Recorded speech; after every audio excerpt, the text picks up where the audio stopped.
Welcome to another episode of the Reboot Chronicles, a no-holds-barred forum with global leaders, authors, entrepreneurs, and CEOs about how organizations stay focused on growth and innovation in unprecedented times. I'm your host, Dean DeBiase, coming to you live from Reviv's North American headquarters in Chicago, and we would like to thank you for joining us from around the globe today.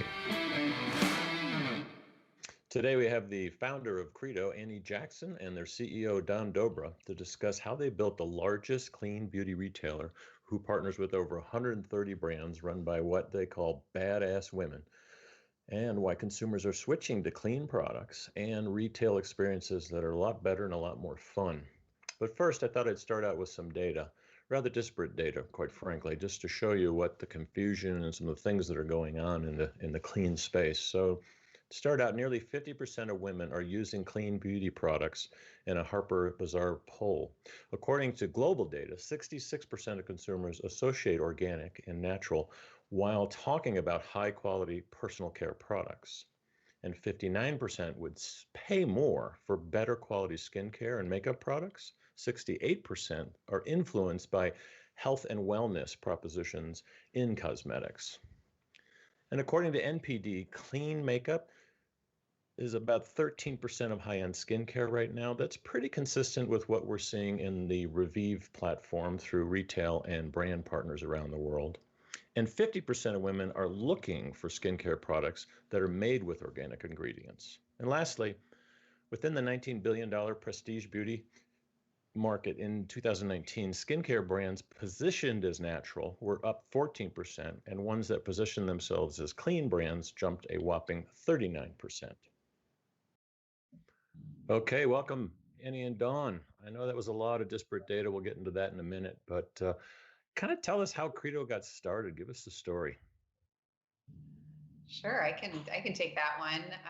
We started the company in 2015.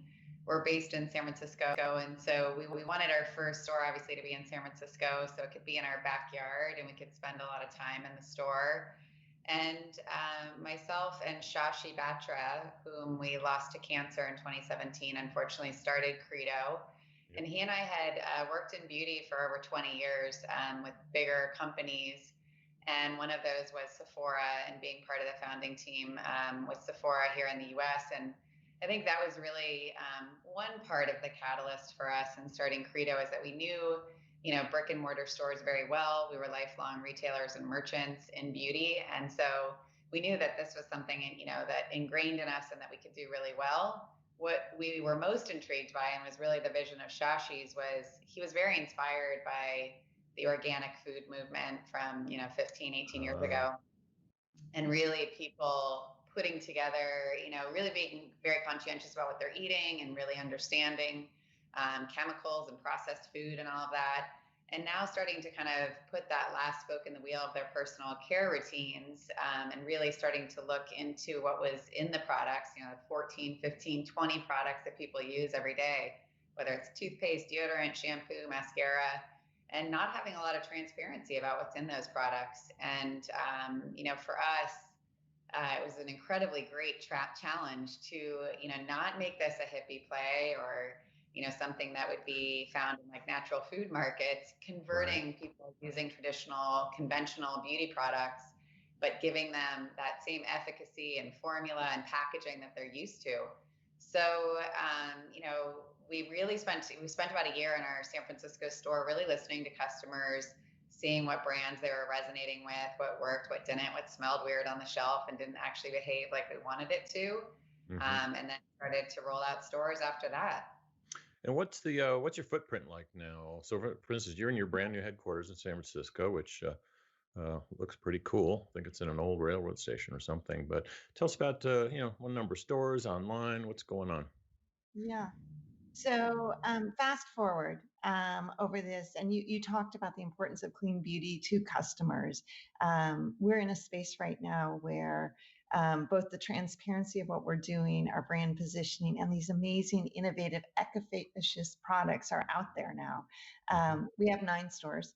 We still believe in retail. Even in this COVID world, we know that experimentation with beauty, knowledge from sales associates that are trained in makeup and in skincare are incredibly important on this clean beauty journey. So 9 stores, about over half of our sales were in retail. We expect that to happen again in a new world.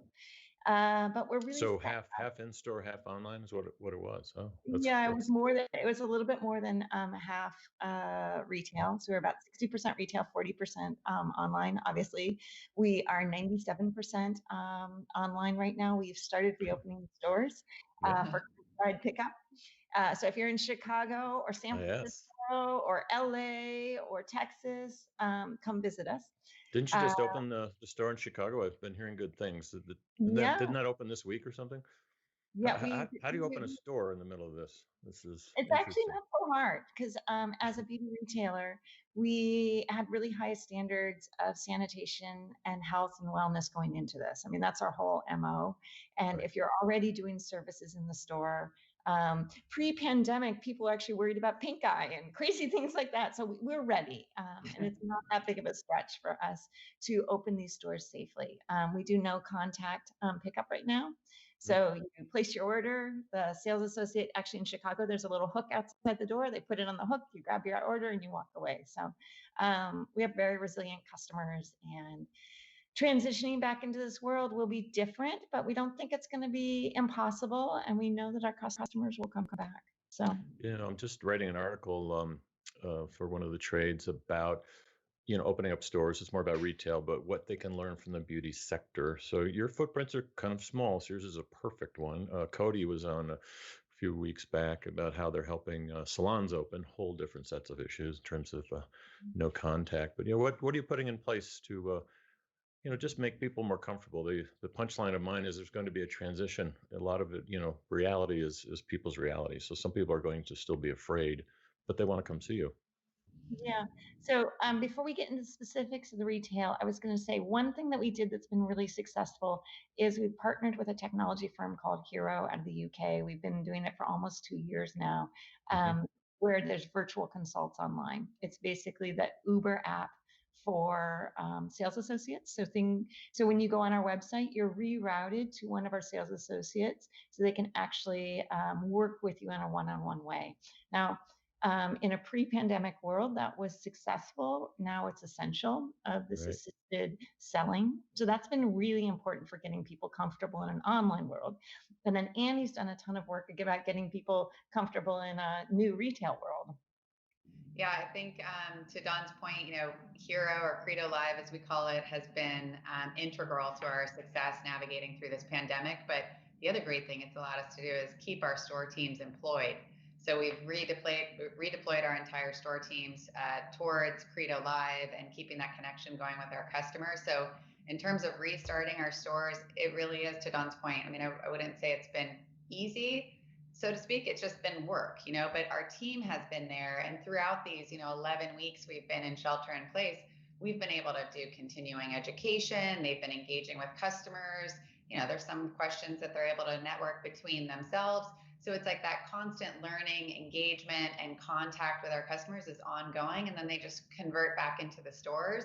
So we feel that we've been extremely lucky from that standpoint, that they've just continued to be very much in our community still, all day, every day, very engaged with our customer, versus, unfortunately for some companies, they've had to furlough and then, work back towards that, rehire people, all that. And then in terms of beauty and the shopping experience for the customer post COVID, or kind of our new normal, we started the reopening process in phases. So right now it's just curbside, so contactless. The next would be Chicago. It looks like it's going to be our first city to go into more of a limited capacity at the end of this month.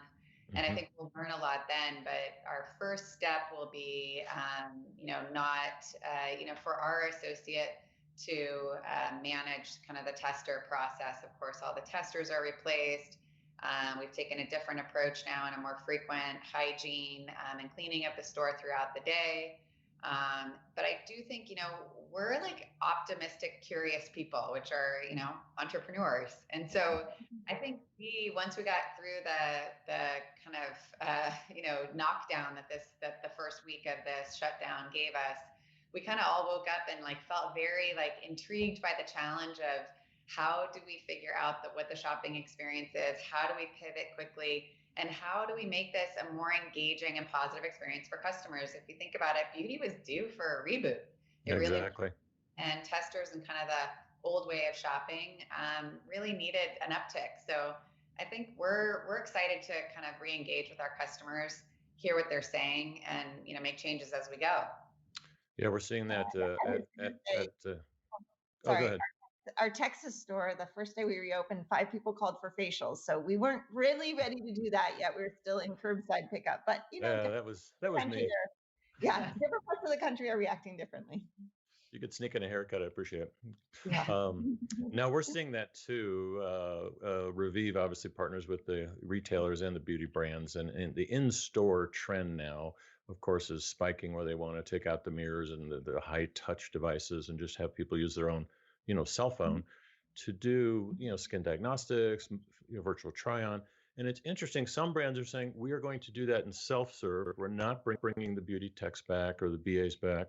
In other stores, large ones, they are planning on phasing them back in, but they're going to use technology so they don't have to actually come up and touch your face or whatever, but they can actually use your device, which consumers are very comfortable with, taking selfies and getting an analysis on, and then like you do with your chat app, use that as a way to also keep the conversation going, before, during, and after they're in the store. So what do you guys think about technology kind of actually helping the engagement in store? We love it. And I will say one great thing about being a smaller beauty retailer is that we can beta test a lot of things, and we don't have legacy systems where it takes a long time. So we mentioned Credo Live or Hero. We are the first beauty company to beta test that. We also work with another technology company around education for our sales associates, called Miyagi. We've piloted a program called Clear for Me, which is a database of all of our ingredients for transparency. So it's great. We love this idea of taking technology that's based on your phone, whether it's for our sales associates, whether it's for our customers, whether it's a selling platform, and using it in the store. We did not invest in fancy iPads and technology in the store, and we're going to use, have customers use their own phones. It's safer now, but it's also more practical for a company our size. Absolutely, especially as you expand. Most retailers are experiencing what I call a hardware hangover. I mean, over the last decade, they have invested so much money in technology and converting the legacy and all that. So you're well positioned. But let's go into what's on a lot of consumers' minds as we hear a lot about clean this and clean that. The data I presented was not quite universal. A lot of confusion out there. So, what's your message to consumers? I mean, if they're bombarded with things that say clean, but quite frankly, it's anything from food to cosmetics to healthcare product. It could be anything really. But in your sector, what's your advice? Yeah, I think the one thing we can all agree on, no matter what retailer you talk to that is starting to invest in clean, Credo, of course, is based on clean. It is in a holistic way about safety, sourcing, sustainability, and how people are ethically running their businesses. I think the customer today is very different in the sense that corporate social responsibility is no longer a nice to have. She's expecting it. And there's definitely more awareness in customers' minds that certain chemicals can be harmful to human health and the environment.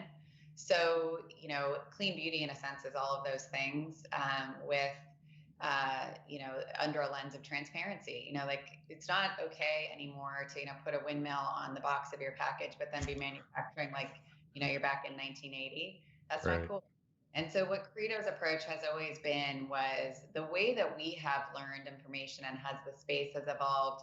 We are serving that up to our customers online and through our sales associates in stores. That's why brick and mortar, to Dawn's point, is so important to us, because our customers do look at our staff as resources. They're estheticians and makeup artists that are very savvy about ingredients, skin physiology, and beauty products. So clean beauty, really where people get kind of into the weeds is, what chemicals certain retailers include or exclude, or retailers that just don't say what their standards are. It's just, they just say we're clean and leave it at that.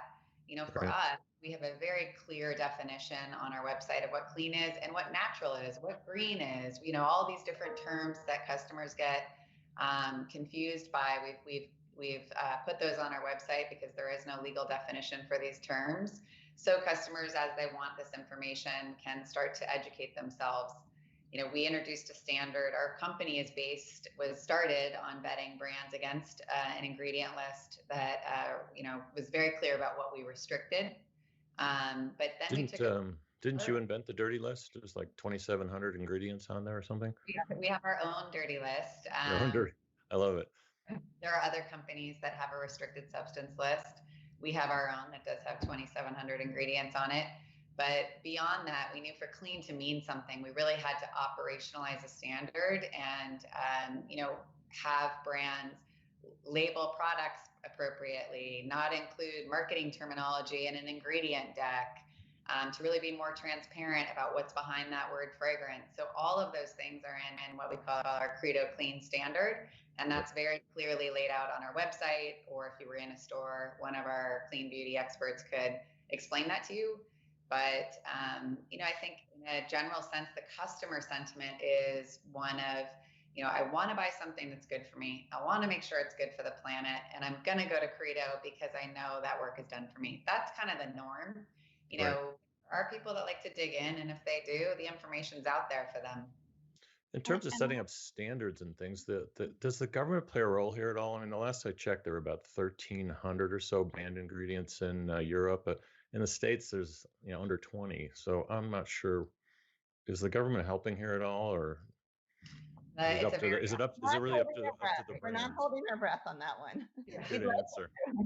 That's what I was expecting. So the FDA is not really helping much here. Yeah, it's a very underregulated industry. The last cosmetics law was 82 years old. I think it's about a page and a half long. So, there's been several bills introduced over the year, none of which have ever made it to a vote. And, I think for us, some could say that we are self-regulating. We're creating standards that we think brands should live by today. I think no brand sets out to intentionally use harmful ingredients. They use them because they're cheap. And so, that's where, our brands have less economy of scale, but they're investing more heavily in ingredients that are good for you and good for the planet. They're very high performance, but they're more expensive. So we're trying to give them a platform from which to sell from. And, I think the positive part of that is, Beauty Counters created the Coalition Act, of which we're part of, where they're actually actively lobbying for more oversight in beauty. And we're proud to be a part of that. And, until then, we're going to keep doing the good work that we do. I think it's important from a customer experience side. The approach we've taken is we will meet you with all the information you need. If you just need to know that we're a safe spot, that we've done the homework for you, that's okay too. That, there are different levels and appetite for this education. We have got the education, or you can just come in our stores and know we've done all the heavy lifting for you. And so we are trying to bring this to a mass market consumer. This is not a niche product. This is not a hippy dippy store. This is not just for people who know what ingredients they need or don't need. This is a safe space for you to learn. And we're not we're not strict about what you need to change over. If you want to start with your lipstick, great, we're there to meet you. And when you want to switch out another product, that's okay. We're here to help both our brands and the industry start to migrate to healthier, safer choices for the customers and the planet. We'll meet you where you need to go. Yeah, it makes a lot of sense. A lot of the large brands struggle with that because what they're realizing is when we say, hey, use these tools for consumer engagement, what we also say is consumer engagement is not always shoving them into a shopping cart. So everything you just said, education, investigation. Tell me about how do people figure out what's real and what's not? Sometimes I read the package and I'm like, whoa, there's still a lot of ingredients here. How do I know it's clean and green and not on the dirty lists? Yeah, well, nothing that is on our dirty list is going to be found at a Credo store. Yeah, I'm We not worried about you guys. Don mentioned Clear for Me. That's a way to help Yep, decipher ingredients. I think they indexed over 400,000 different ingredients. One ingredient can have 15 different synonyms, so it gets very confusing for customers. exactly. So if they're interested and they want to dig deeper, there's definitions for all these different ingredients. Shea butter has a very long Latin name, and sometimes customers can look at that and be like, "Oh my God, I thought this was natural." And so, that's again part of our clean beauty standard is using what's called INCI, the International Nomenclature for Cosmetic Ingredients. So there's a standardization in which the names that people call ingredients, but then you put it in English in parentheses, so people are like, oh, that really long, scary looking word is really just shea butter. So, we hope that it's really clear to people as they turn over the box and read the package. Of course, our staff is there to help them if they need it. Got Clear for Me on the website to help them decipher ingredients. But like I said, the average customer, like Dawn said, is like, hey, I ran out of my NARS lipstick and now I want to replace it with something clean. I'm really intrigued by these brands and I want to try it. And it's really what it really comes down to is efficacy formula. And if the customer is now engaged with that brand because they no longer believe the misconception that clean beauty products can't be effective or on par with conventional beauty, because that's all changed. It's a different ballgame now. And you guys are really good at sourcing that. So let's just touch on supply chain before we wrap. Specifically, you've been really good at finding female founders. How many is it now that have, how many brands are you supporting now? So we have about 130 brands. 90% of those are founded by a woman or run by a woman. I think you call them badass women on the website. We do call them badass women because they're super innovative and super great. Yep. If you look at conventional beauty, the statistic in terms of founders or female CEOs is going to be under 30%. So clean beauty is really a movement by women and largely for women Yep. who are worried about what they're putting on their bodies or their daughters or their babies, or they're pregnant, or maybe they're recovering from breast cancer, they have other concerns. And so they're trying to do a better job, but they don't want to give up their lipstick. They don't want to give up their mascara. Like, we just want cleaner, safer products. So they are pretty badass. We're really inspired by the brands that we bring into our store, and we love working with them. I bet. So just can you touch on what you see, two things, future trends coming up, and what's the future Credo looking like? I was like, that's a fun one. I was going to say world domination in clean beauty, I think. Oh, drop the mic, we're done. Yeah, exactly. Look, Credo was founded with the belief that there are better ways and products for people to use in the beauty industry. And while we are hugely optimistic about our own business and it's growing really quickly, we want to bring that platform to a wider audience. It's important that we share this education and share these standards. You mentioned political action, whether it's political, whether it is consumer based just by supply and demand, we want the world to have access to more of these. We'd like to participate in that, but just like the organic food movement, we're hoping to spark a revolution in that direction. And then what trends? Annie, give us some makeup and skincare trends. Well, I think, a huge demand and a push from our side when you bring up supply chain is packaging.